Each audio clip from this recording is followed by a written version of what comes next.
আসসালামু আলাইকুম রহমতুল্লাহি বারাকাতুহ। বন্ধুরা, আজকে আমরা এই ভিডিওতে আপনাদেরকে শেখাবো আপনারা একটা ইসলামী সঙ্গীতের প্যাডস ব্যাকগ্রাউন্ড মিউজিকটা একদম প্রফেশনালভাবে তৈরি করতে চান, তাহলে আপনারা আজকে এই পুরো ভিডিওটি কন্টিনিউ করবেন ইনশাল্লাহ। একটু যদি স্কিপ করেন তাহলে বিন্দু পরিমাণও কিন্তু আপনারা বুঝতে পারবেন না। তো আমরা আজকে শেখাবো হচ্ছে যে আমাদের ইসলামী সঙ্গীতের কর্ডস তৈরি করতে হলে কিছু ফর্মুলা টিপস আপনাদেরকে শেয়ার করবো ইনশাল্লাহ আজকের এই ভিডিও থেকে। তো বন্ধুরা, এখানে দেখতে পাচ্ছেন যে আমাদের ইসলামী সঙ্গীতের যে কর্ডসগুলো, আমাদের ইসলামী সঙ্গীতের যে কি রয়েছে, আমাদের ইসলামী সঙ্গীত এডিটের ক্ষেত্রে কি রয়েছে 12টি। সর্বপ্রথম আপনাকে জানতে হবে আমাদের সঙ্গীতের কি থাকবে সবসময়, স্কেল থাকবে সবসময় 2টা, মেজর আর মাইনর। আর কি থাকবে হচ্ছে 12টি। সে কি কোন কোন 12টি কি, এবং এর মধ্যে সারেগামা পা ধা নি সা, এর মধ্যে কোনটা কি, সব কিছু নিয়ে আজকে আলোচনা করবো ইনশাল্লাহ। এবং এখান থেকে পরিচয় করে এরপরে এফএল স্টুডিওতে আমি এখান থেকে ডাইরেক্ট সরাসরি আপনাদের সাথে পরিচয় করে দেব। হ্যাঁ, যেহেতু আপনারা এফএল স্টুডিওর মাধ্যমে কোর্সগুলো তৈরি করেন, তো সেই হিসাবে আজকে ওইখান থেকে পরিচয় করে দেবো। ফার্স্ট আমি এখান থেকে দেখাবো। তো এখান থেকে দেখানোর আগে বলে নিতে হচ্ছে যে ছোট করে চ্যানেলে নতুন হলে চ্যানেলটি সাবস্ক্রাইব করুন, ভিডিওটি ভালো লাগলে একটা লাইক করে দিবেন, ঠিক আছে। আর যদি অবশ্যই উপকারিতা মনে করেন, ভিডিওটি শেয়ার করে ফেসবুকের টাইমলাইনে রেখে দিতে পারেন। তো বন্ধুরা, চলুন ভিডিওটি শুরু করা যাক। তো এখানে আমাদের যে সর্বপ্রথম আমি আপনাদেরকে দেখাচ্ছি আমাদের ইসলামী সঙ্গীত এডিটের ক্ষেত্রে তথা যে কি রয়েছে, সেই কিগুলো হচ্ছে 12টি। সেই 12টি কি কোনগুলো আমি আপনাদের সাথে ফার্স্ট আপনাদেরকে পরিচয় করে দিচ্ছি। এই যে দেখুন, আমার মাউসকে ফলো করুন। এই যে এখানে A4, ঠিক আছে, এগুলো হচ্ছে 4 সবগুলো।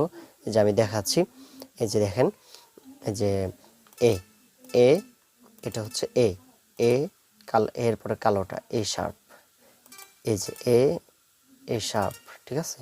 যে আমি আবার দেখাচ্ছি এ শার্প, তারপর হচ্ছে বি বি কোনো শার্প নাই, বির কিন্তু শার্প নাই। এই যে কালো দেখতে পাচ্ছেন, এটা কিন্তু শার্প, ঠিক আছে। এরপরে বির কোনো শার্প নেই। তারপর হচ্ছে সি শার্প আছে, কিন্তু ডি শার্প, ঠিক আছে। এই যে ডি শার্প।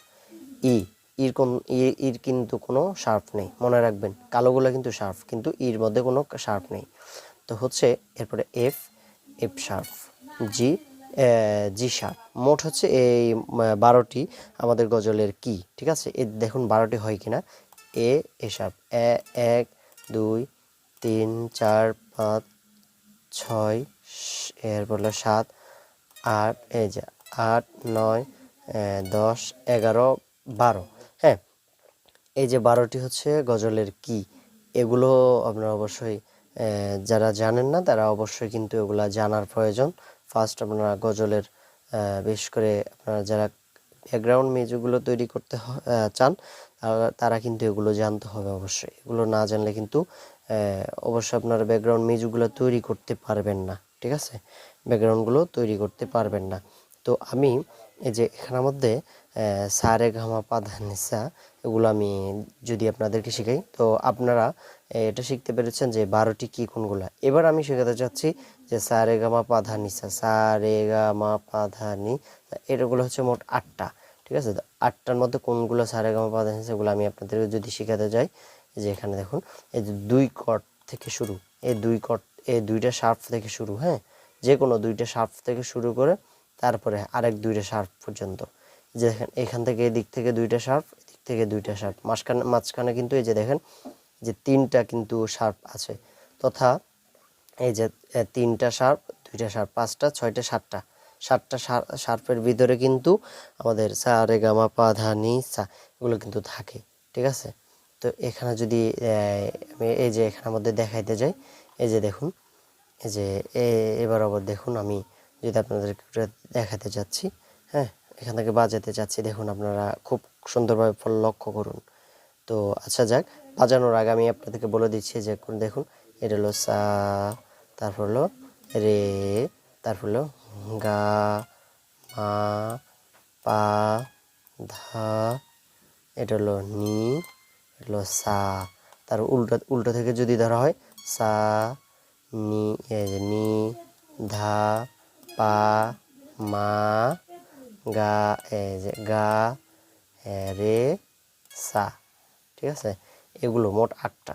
এটা যদি এখান থেকে বাজাইতে যাই, দেখুন একটু লক্ষ্য করুন, এই যে দেখুন এবার সা রে গা মা পা ধা নি সা। এখানের মধ্যে এই যে এটাও সা, এটাও সা, ঠিক আছে। এই দুইটা কিন্তু সা, এটা মনে রাখবেন। যে আবার দেখাচ্ছি, এই যে এখান থেকে এটাও সা আর এটাও সা, দুইটা কিন্তু সা হবে, ঠিক আছে। এবার আমি আবার দেখাচ্ছি, হাত দিয়ে দেখাচ্ছি, মাউস দিয়ে না। সা রে গা মা পা ধা নি সা, সা নি দা পা মা গা রে সা। তো এই যে বিষয়গুলো হচ্ছে এইভাবে, ঠিক আছে। আমি আশা করি আপনারা সুন্দরভাবে বুঝতে পেরেছেন। আসলে যেটা কি, হ্যাঁ, যদি কণ্ঠ খুলে যদি বলা যেত, যদিও বিষয়গুলো গানের ক্ষেত্রে, তবুও সে যে হিসেবে তেমন কোনো কিছু বলা হয়নি, যাক, তবু আপনাদের বোঝানোর জন্য মোটামুটি কিছুটা হলেও বুঝাইছি, ঠিক আছে। আশা করি বুঝতে পেরেছেন। এই যে এখান থেকে শুরু হবে সা রে গা মা পা ধা নি সা, ব্যাস। এই যে সা রে গা মা পা ধা নি সা, সা নি দা পা মা গা রে সা, ঠিক আছে।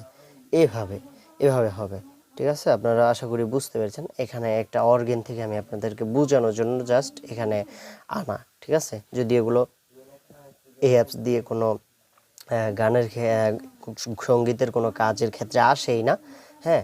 তো সেই হিসেবে আমি আপাতত আপনাদেরকে বোঝানোর জন্য জাস্ট কিগুলা এখানে অ্যাপস থেকে বোঝানো। তো এবার চলো আমরা ডাইরেক্ট চলে যাব, আমরা এফএল স্টুডিওতে চলে যাব।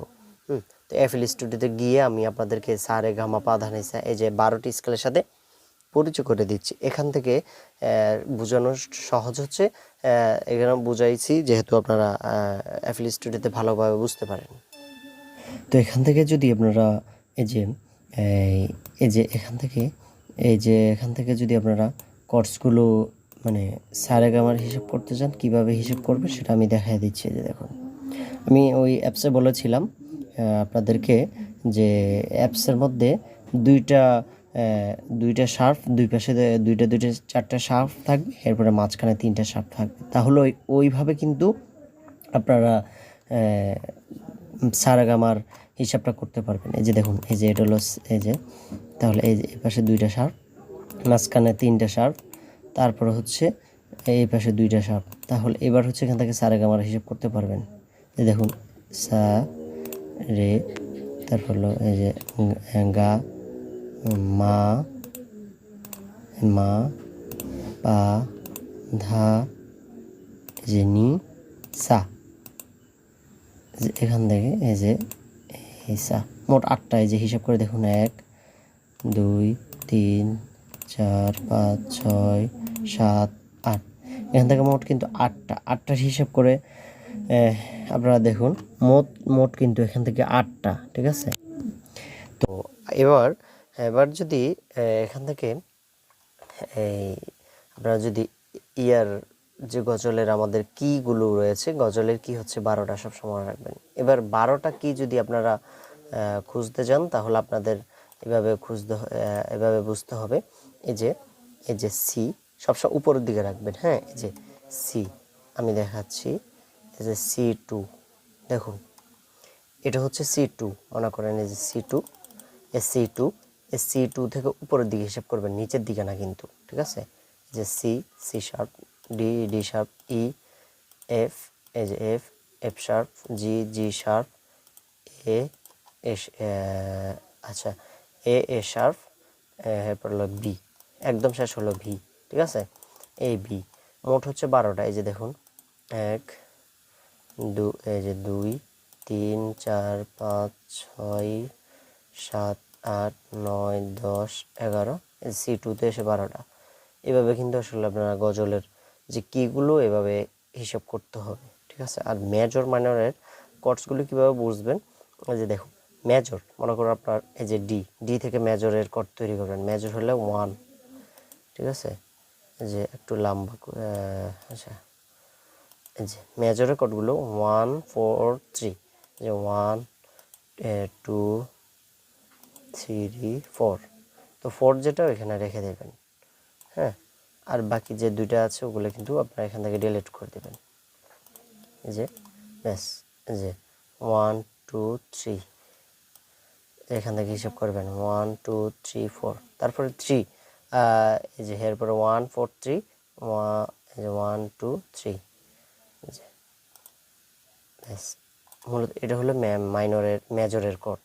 আপনারা যদি মাইনরেরটা তৈরি করতে চান তাহলে উপরটাকে নিচে নামাই দিবেন। এবার গুনবেন 1 2 3, 1 3 4, এরপরে 1 2 3 4। এবার হলো মেজর মাইনরের কর্ড। আশা করি বুঝতে পেরেছেন। এই বিষয়ে আমাদের ভিডিও দেওয়া আছে, অবশ্যই দেখে নেবেন। তো ভিডিওটি যদি আপনাদের জন্য একটু উপকারী হয়ে থাকে, ভিডিওটি লাইক করে দেবেন, চ্যানেল নতুন হয়ে সাবস্ক্রাইব করে দেবেন। আসসালামু আলাইকুম রহমতুল্লাহ।